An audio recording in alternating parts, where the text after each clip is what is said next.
Wait, let me think about this. I'm not looking for the word affirmation, I'm looking for the word acknowledgement. Acknowledgement, yeah.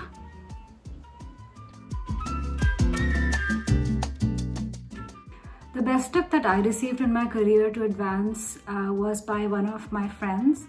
And it was just before I got promoted.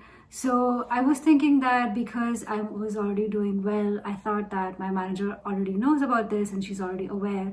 And I thought that she would just come to me and ask me if I was willing to be promoted. And so I was talking to my friend about it and I was like, I think I'm ready to be promoted, but my manager hasn't had the conversation with me. So my friend told me that if you ever want something in your career, you're gonna have to ask for it. And I think that's the best tip that I've received. So ever since then, I've been asking for things that I need. And it could be just like a project that you want to work on or a technology that you want to adopt. Sometimes I feel like we think that just because we are making our best efforts that people around us would be aware. So talking about what you want to do or what you want to achieve with your manager is a good tip that has worked well for me.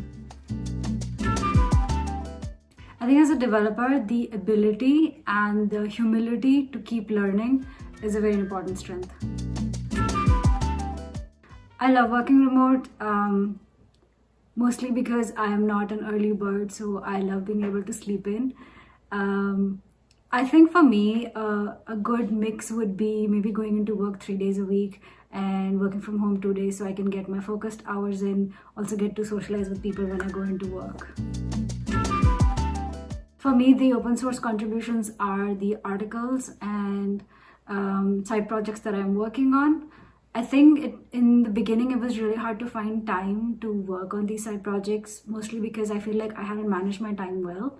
So I started by putting deadlines for myself. So for example, I'll have a 2-week deadline to produce an article, and then I'll kind of work backwards from it. So I'll give myself 30 minutes every day to work on the article. So I'll incrementally produce updates. And so within the 2 weeks, I'm able to get some work done. Sometimes that deadline is not met, that's totally okay. But for me, having that deadline has been really helpful. I think the proudest moment in my career was when I got promoted to a senior software engineer.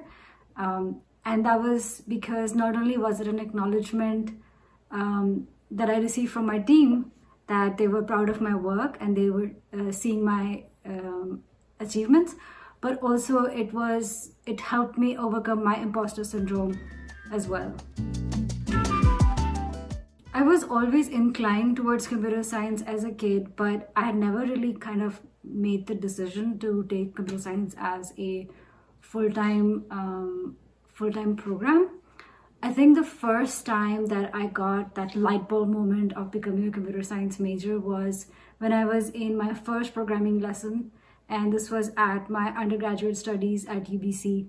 I was in a C++ course, and the first time that my professor introduced the topics of programming and the syntax, I was just so amazed by how we can write a few lines of code and then see the output. So it kind of made me feel like I can create whatever I want to.